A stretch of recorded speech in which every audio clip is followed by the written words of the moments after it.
वो मेहरा वो मिंबर वो जन्नत की प्यारी वो नूरानी रोजा वो जाली सुनहरी नहीं भूल पाओ ये जन्नत में रहकर नहीं भूल पाओ ये जन्नत में रहकर मदीने में एक बार जाकर तो देखो नहीं भूल पाओ ये जन्नत में रहकर मदीने में एक बार जाकर तो देखो तुम्हें जिंदगी प्यारी प्यारी लगेगी नजर में मदीना बसा कर तो देखो। अब आपके सामने नकीब इजलास जनाब अफजल साहब तशरीफ लाएंगे और बारी बारी जिन हज़रात को बुलाना होगा। बहुत बहुत शुक्रिया नवाब साहब। सामईन कराम, टाइस पर बैठे हुए मेहमान हजरात, आज हम एक ऐसी शख्सियत की याद में जलसा बर्पा करने में कामयाब हुए हैं जिन्हें हम मौलाना अबुल कलाम आज़ाद कहते हैं। मौलाना अबुल कलाम आज़ाद के ताल्लुक़ से बहुत सारी बातें होंगी। इससे पहले हमारे एक मेहमान सुब्रतो दास तशरीफ रहे हैं, मैं उनसे दरख्वास्त कर रहा हूं तो डाइट पर तशरीफ लाएं। सुब्रतो दास और चंदन सिंह भी यहाँ बैठे हुए हैं, मैं उनसे भी गुजारिश कर रहा हूं तो डाइट पर तशरीफ लाएं। आइए हज़रात, इससे कब्ल के प्रोग्राम आगे बढ़ाया जाए, मैं अपने मेहमानों का खैर मकदम कर रहा हूं। हमारे सामने जो बैठे हुए मेहमान हैं उनका भी इस्तकबाल कर रहा हूं, वेलकम कर रहा हूं कि वो हमारी दावत पर यहाँ तशरीफ लाएँ। मोहम्मद रहीमुद्दीन मेमोरियल सोसाइटी की तरफ से आप सबों का खैर मकदम है, इस्तकबाल है। आइए इससे कब्ल के तकरीरी सिलसिला शुरू किया जाए। मैं चाह रहा हूँ कि अपने मेहमानों का इस्तकबाल तहाइफ से किया जाए और कमेटी के अरकान जो मेंबर यहाँ मौजूद हैं, सादिक अख्तर, रशीद अहमद साहब और दीगर लोग, मैं उनसे दरख्वास्त करूँगा कि वहाँ करीब आ जाएं ताकि मेहमानों का इस्तकबाल किया जा सके। सबसे पहले कमेटी के सेक्रेटरी जनाब मोहम्मद दाऊद आलम एडवोकेट साहब से दरख्वास्त है कि आज के सदर महफिल मास्टर अली हसन सिद्दीकी साहब की खिदमत में तहाइफ पेश करें, उत्तरियों और दीगर चीज़ें पेश करेंगे, पेशी भी करेंगे, पेश भी करेंगे।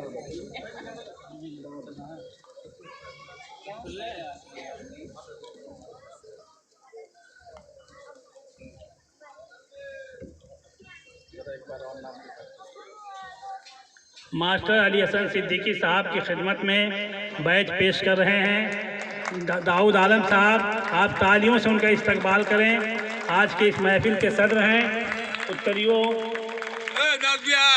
जिसे हम शाना जेब कहते हैं, शाना जेब कर रहे हैं दाऊद साहब।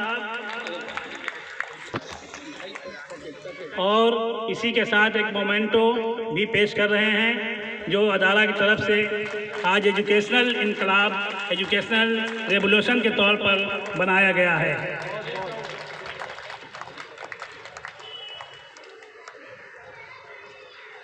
इनके बाद मैं सादिक अख्तर से मास्टर रशीद साहब से दरख्वास्त कर रहा हूँ कि वो हमारे एक और मेहमान, एक्स वाइस चेयरमैन और मौजूदा काउंसलर निमाई साहब की खिदमत में उत्तरियों पेश करें और दिगर तहाइफ पेश करें। निमाई साहब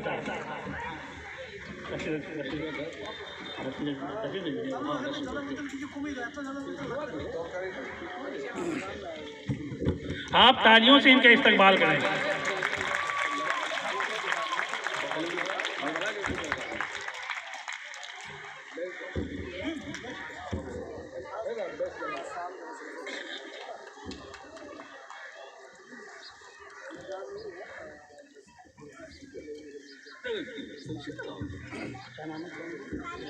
लगाओ ना।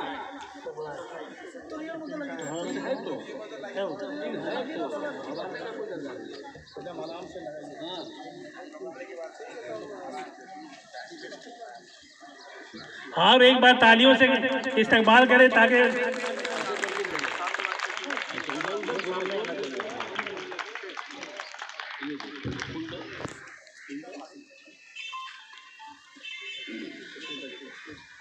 आज इस डाइस पर हमारे एक चेयरमैन श्रीमती उषा चौधरी साहिबा मौजूद हैं। मैं उनकी खिदमत में ज़फ़र इकबाल साहब से दरख्वास्त कर रहा हूँ कि तशरीफ़ लाएँ और उषा चौधरी साहबा की खिदमत में उत्तरियों पेश करें, शाना ज़ेब करें और दीगर तहाइफ दें। ज़फ़र इकबाल साहब।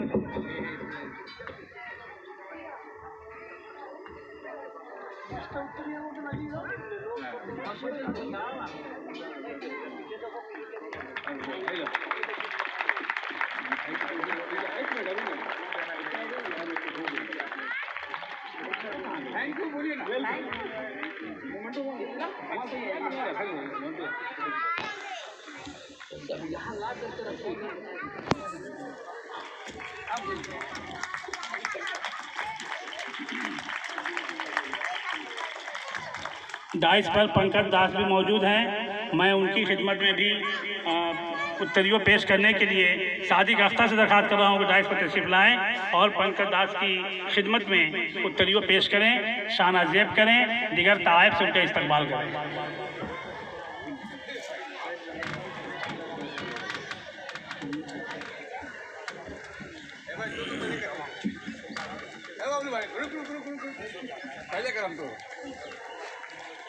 तालियों से इस्तकबाल करें।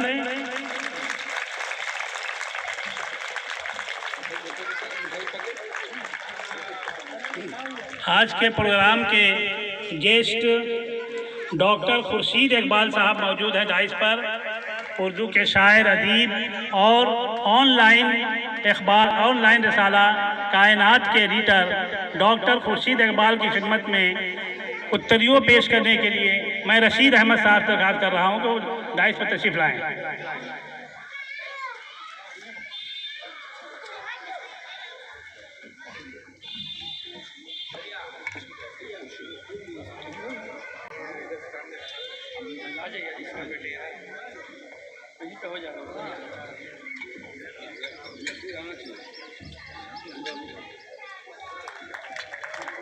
इस्तकबाल करें तालियों से।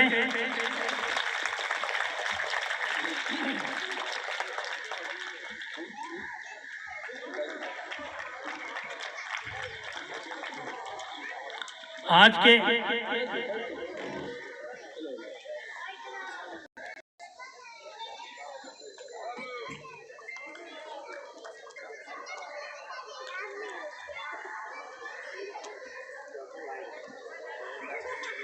हमारे डाइस पर आज के एक ऐसा मेहमान जो हमारा मेज़बान भी है, मेहमान भी है, मौजूद है। इस प्रोग्राम के रूह रवाओं में से एक हमारे चहेते काउंसलर हामिद हुसैन साहब, मैं उनकी खिदमत में उत्तरियों पेश करने के लिए दरख्वास्त कर रहा हूँ। रफ़ीक खान से दरख्वास्त है कि वो उनकी खिदमत में उत्तरियों पेश करें।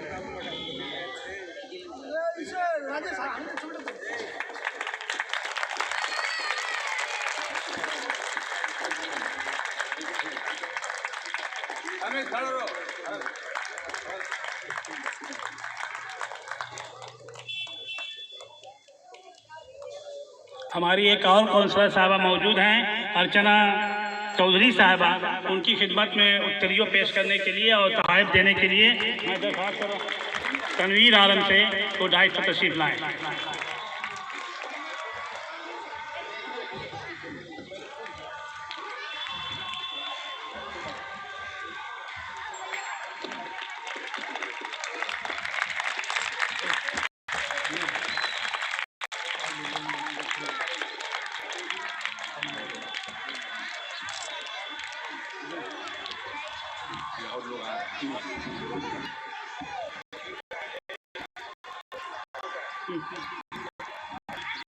मेजबान है।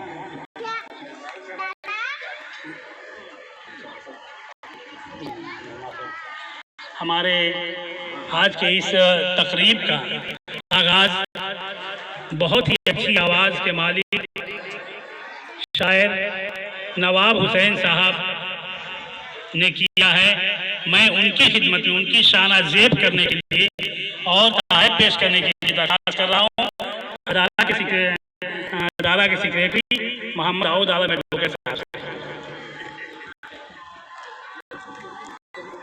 अभी हमारे और मेहमान आ रहे हैं, रास्ते में हैं इब्न हमीद चंदानवी साहब, कैसर महमूद इकबाल साहब, इराकी साहब, इसके अलावा हमारे चेयरमैन साहब, वाइस चेयरमैन, ये सभी लोग बहुत जल्द तशरीफ़ लाएंगे। फिर उसके बाद इस सिलसिला को कायम किया जाएगा। इससे कब्ल के प्रोग्राम आगे बढ़ाया जाए।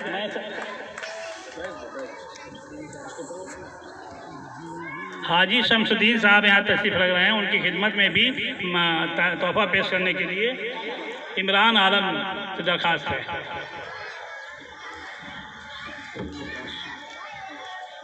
और सुब्रतो दास भी यहाँ तशरीफ़ है, क्योंकि फहरिस्त में नाम नहीं है इसलिए मेरी गलती कुछ नहीं है। बहरहाल सुब्रतो दास मौजूद है, मैं उनका इस्तकबाल करता हूँ और कमेटी के रुकन से दरख्वास्त है कि उनके इस्तकबाल करें।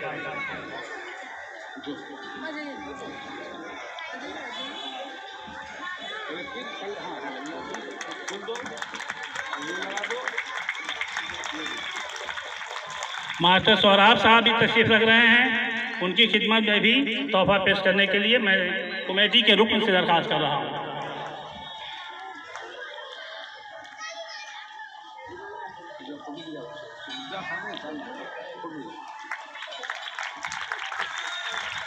आइए हज़रात, अब यहाँ से प्रोग्राम का बाज़ाब्ता आगाज़ हो रहा है और सबसे पहले मैं एक नौनिहाल तालिब इल्म विशाल साहब को यहाँ पेश कर रहा हूँ। वो यहाँ तशरीफ़ लाएं और तराने हिंदी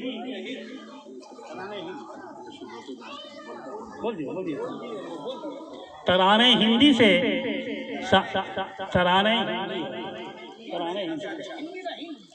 हिंदी है से वो इस प्रोग्राम को बाज़ाब्ता आगाज़ करें।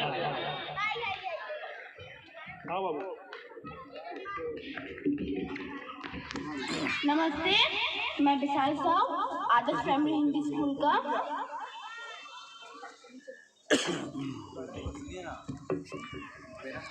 छात्र हूँ। आज मैं आप सबको एक कविता सुनाने जा रहा हूँ जिसका नाम है सारे जहाँ से अच्छा। सारे जहाँ से अच्छा हिंदुस्तान, सारे जहाँ से अच्छा हिंदुस्तान हमारा हमारा, सारे जहाँ से अच्छा हम बुलबुले हैं इसकी, हम बुलबुले हैं इसकी, ये गुलसिता हमारा हमारा, सारे जहाँ से अच्छा। पर्वत हो सबसे ऊंचा हम साया आसमां का, पर्वत हो सबसे ऊंचा हम साया आसमां का, वो संतरी हमारा वो पासवा हमारा हमारा, सारे जहाँ से अच्छा। गोदी में खेलती है जिसकी हजारों नदियाँ, गोदी में खेलती है जिसकी हजारों नदियाँ, गुलशन है जिसके दम से, गुलशन है जिसके दम से, रस के जिना हमारा हमारा, सारे जहाँ से अच्छा।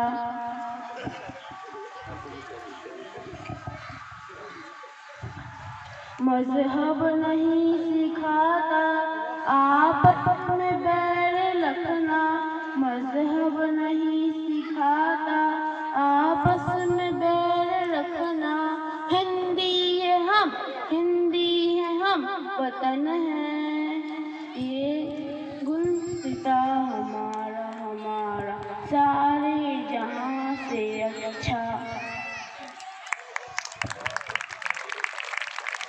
इकबल कोई महरम अपना नहीं जहां में, मालूम क्या किसी को दर्द नहीं हमारा हाँ से अच्छा।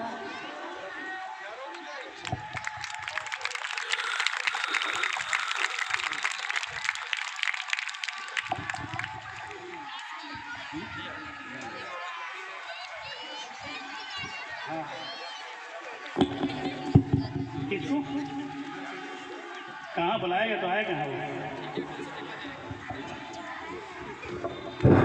हजरात, अब हमारे नकीब जलसा जनाब अफजाल आकिल को हमारे कमेटी के तरफ से उनको सम्मान दिया जा रहा है। उनको साजिद अख्तर उनको सम्मान से नवाजेंगे।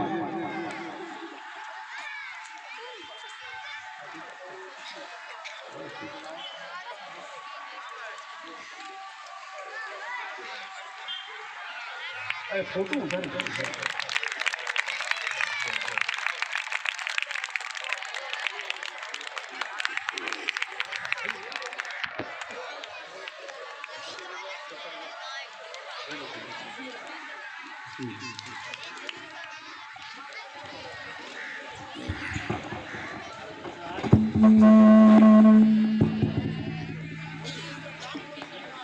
अक्सर ये होता है कि जो सबों की शान-ए-ज़ेब करवाता है या गुल पेश करता है वही बात रह जाता है।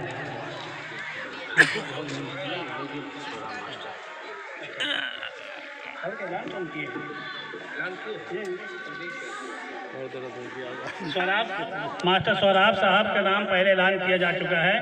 मेरी दरख्वास्त है कमेटी के रुकन से कि उनका भी इस्तकबाल किया जाए। अमन आलम उनकी खिदमत में ताइफ पेश कर रहे हैं।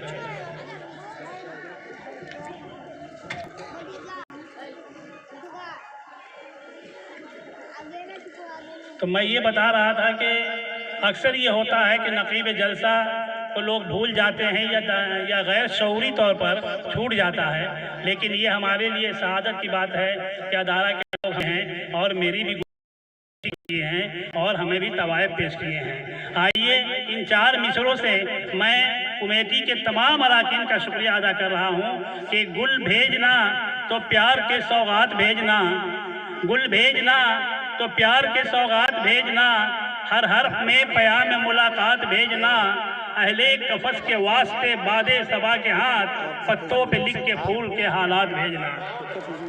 आइए इन 4 मिसरों से आज के इस तालीमी इनकलाब, तालीमी जलसे का मैं बाज़ाब्ता आगाज़ कर रहा हूँ। आप जानते हैं कि डाइस पर हमारे बहुत सारे मेहमान बैठे हुए हैं और डाइस के इधर भी बैठे हुए हैं। कहा जाता है कि दानिश्वरों की महफिल अगर हो तो उनसे गुफ्तगू करने में बहुत अच्छा लगता है। हम उस शख्सियत की याद में जलसा बर्पा किए हैं जिसे हम इमामुल हिंद कहते हैं, जिसे हम इत्तेहादी इस्लाम के बानी कहते हैं, जिसे हम मजलिस खिलाफत के रूह कहते हैं, जिसे जमात उलमाए हिंद के रहनुमा कहते हैं और जो इंडियन नेशनल कांग्रेस का फाउंडर मेंबर भी था। आप नोट कीजिएगा, मौलाना अबुल कलाम आज़ाद इंडियन नेशनल कांग्रेस का फाउंडर मेंबर, मुसलमानाने दिल्ली से खिताब करते हुए उन्होंने बहुत पते की बात कही थी। वो इंसान जो हिंदू मुस्लिम इत्तेहाद के मुबल्लिग था, उन्होंने कभी हिंदू और मुसलमान को दो तरफ नहीं देखा, एक प्लेटफॉर्म पर देखा। और वो इंसान जिसके लिए लॉर्ड माउंटबेटन ने ये कहा था कि मौलाना अबुल कलाम आज़ाद आप हिंदू मुस्लिम इत्तेहाद को छोड़ दीजिए, हम आपको मुल्क को आज़ाद कर देंगे, आपको वजीर आजम बना देंगे, प्राइम मिनिस्टर बना देंगे। लेकिन मौलाना आज़ाद ने कहा कि आज आसमान की बादलों से एक फरिश्ता उतर कर कहे कि मौलाना आज़ाद आप हिंदू मुस्लिम इत्तेहाद को छोड़ दीजिए, हिंदुस्तान को आज़ाद कर दिया जाएगा, तो ये मुझे कबूल नहीं है। इसलिए कि अगर हम हिंदू मुस्लिम इत्तेहाद को छोड़ देंगे तो ये इंसानियत का नुकसान होगा, अगर मुल्क आदिल से हुआ तो ये नुकसान होगा। मुझे मुल्क का नुकसान बर्बाद है और हिंदू मुस्लिम इत्तेहाद को नहीं छोड़ सकते हैं। उस शख्सियत की याद में आज हम जलसा कर रहे हैं। हम भूल जाते हैं कि मौलाना आज़ाद कौन थे, हम बस ले करके पढ़ जाते हैं 3-4 नाम के अंदर। लेकिन आप जानिए, लाल बहादुर शास्त्री जैसा शख्स भी हिंदुस्तान को आज़ाद कराने में पेश रहा। हम जवाहरलाल नेहरू हों या गांधी जी हों, उन तमाम लोगों के रूह रवा में मौलाना अबुल कलाम आज़ाद थे। वो मौलाना आज़ाद जो रामनगर के जेल में रह करके अपने दोस्त हबीबुर रहमान शिरवानी को खत लिख रहे हैं और कह रहे हैं कि भाई मेरी अहलिया की तबीयत खराब है, वो मौत के करीब है, मैं नहीं जा सकता हूँ, इसलिए कि हिंदुस्तान की आज़ादी मुझे अजीज है, मुझे रामनगर जेल में रहने दो, तुम मेरे घर की खैरियत पूछ लो जाकर। उस इंसान का हम आज इस तरह याद में जलसा कर रहे हैं।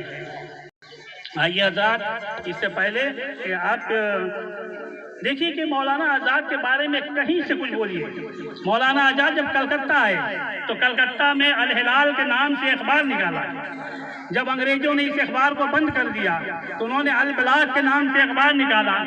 आपने आज़ाद जी ने अखबार पढ़ा होगा जो अहमद सैद मल्लियाबादी अभी हाल ही में इंतकाल किए, उसके एडिटर हुआ करते थे। उससे पहले उनके वालिद अब्दुल रज़्ज़ाक मल्लियाबादी एडिटर हुआ करते थे।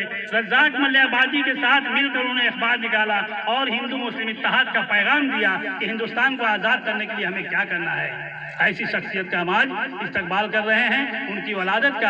हम उन्हें फरामोश नहीं कर सकते, हम उन्हें भूल नहीं सकते। वो मौलाना आज़ाद जिन्होंने कहा था कि मैं फख्र के साथ महसूस करता हूँ कि मैं हिंदुस्तानी हूँ। आज के तकरीबन 90% ऐसे हिंदुस्तानी हैं, चाहे वो हिंदू हो, मुसलमान हो, सिख हो, ईसाई हो, वो फख्र के साथ नहीं कह सकता है, इसलिए कि उसके दिल में चोर बैठा हुआ है। लेकिन मौलाना आज़ाद ने ये पैगाम दिया। आज उसी पैगाम को रोशन करने के लिए, उसी अजमत को बुलंद करने के लिए हम एकजा हुए हैं और एक तकरीर के जरिया, तहरीर के जरिया, अपनी बातों के जरिया मौलाना आज़ाद को याद करेंगे। आइए सबसे पहले मैं उस मेहमान को माइक पर पेश करने जा रहा हूं जो मौलाना आज़ाद के नाम पर, मौलाना आज़ाद के काम पर अपनी जिंदगी को चलाने की कोशिश की है। वो है मोहतरमा उषा चौधरी साहिबा। उनको एक प्रोग्राम में जाना है, उस प्रोग्राम में जाना है जो नेशनल लाइब्रेरी के प्रोग्राम, उस नेशनल लाइब्रेरी जो कलकत्ते में है, जिसके बानी मौलाना आज़ाद थे, उन्होंने बनाया था। उस प्रोग्राम में मदऊ है, वो यहाँ से जाएंगी। ओ उषा चौधरी जिन्होंने मौलाना आज़ाद के नाम पर मौलाना आज़ाद लाइब्रेरी के लिए जमीन एकजा की थी, दी थी, कि मैं उनका इस्तकबाल कर रहा हूँ। आप भी ताजियों से उनका इस्तकबाल कीजिए और मैं उनसे दरखास्त कर रहा हूँ तो माइक पर तशरीफ लाएं और अपनी बातें रखें।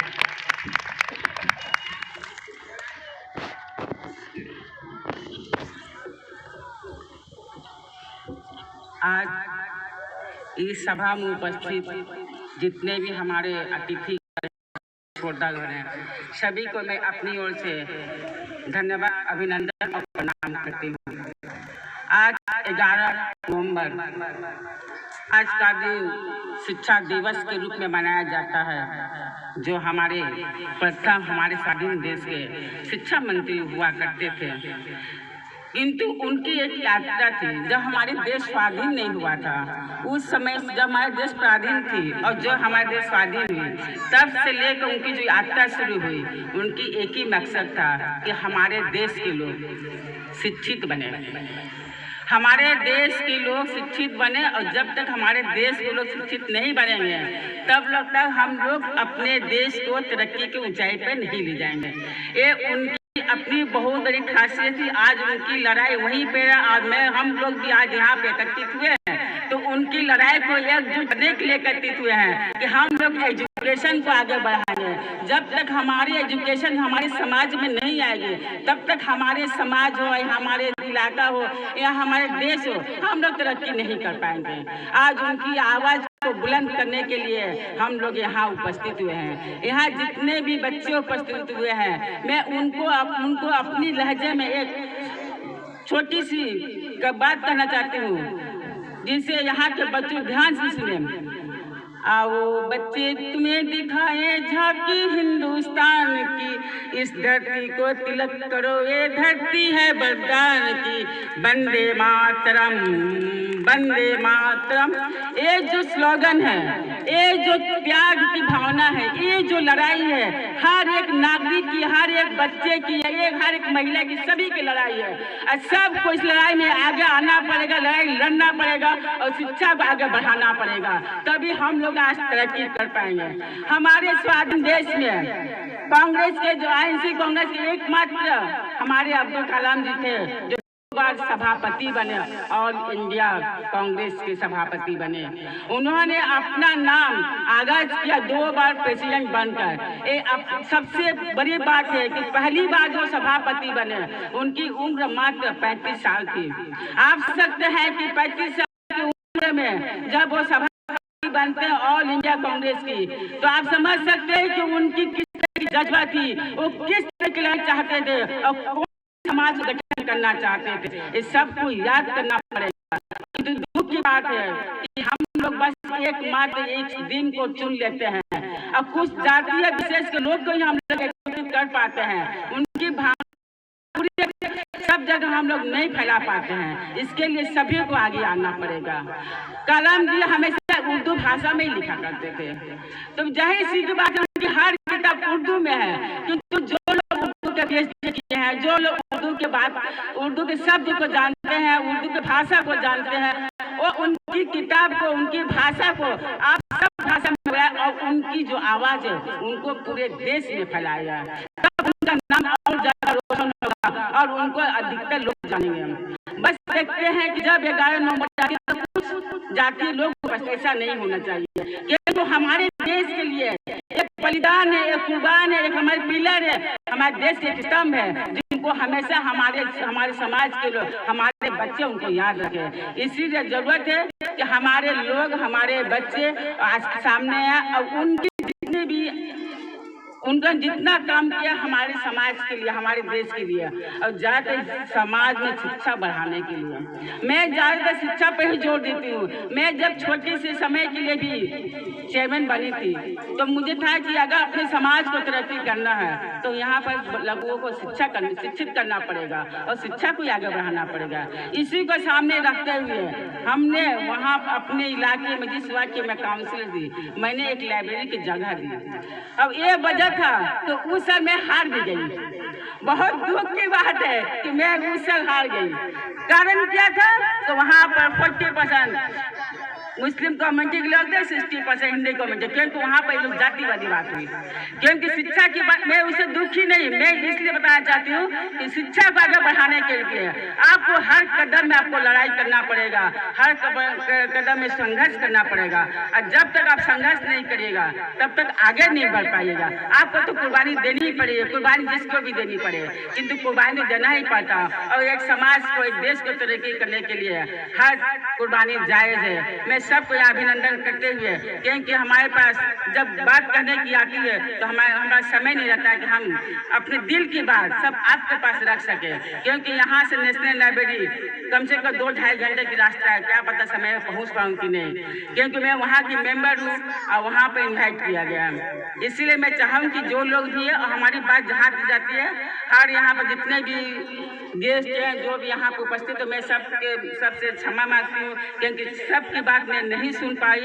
और फिर कभी मुलाकात होगी तो इन पर ज़्यादा आलोचना होगी, परिचर्चा होगी और चर्चा को आज के ही तारीख पर नहीं खत्म हो जानी चाहिए, इनकी सिलसिला चालू रहना चाहिए। और प्रत्येक महीना में, प्रत्येक दिन के बारे में हम अपनी बच्चों को बताएं, अपनी महिलाओं को बताएं, अपनी शिक्षा को किस तरह आगे बढ़ाना पड़ेगा। इनकी हर कहानी को हम समाज में ले जाए। अगर जिस दिन हम शिक्षित बनेंगे उस दिन हम तरक्की कर जाएंगे। एक अम्बेडकर की बात नहीं थी। लोग कहते हैं कि अम्बेडकर हाँ उन्होंने संविधान की रचना की थी, हाँ उन्होंने संविधान लिखा था, किंतु कोई भी देश को आगे बढ़ाने के लिए एक आदमी की जरूरत नहीं होती है, यूनिटी की जरूरत होती है, एक संगठन की जरूरत होती है। और उसमें सब लोगों ने मिलकर देश को आगे बढ़ाने के लिए, देश को अंग्रेज से मुक्त करने के लिए एक लड़ाई लड़ी थी, जिसमें अब्दुल कलाम आजाद भी एक शख्सियत थे। मैं उनको नमन करती हूँ, प्रणाम करती हूँ। और आज इसी वक्त अब यहाँ से विदा लेती हूँ, फिर आपसे मुलाकात होती है। जय हिंद, वंदे मातरम।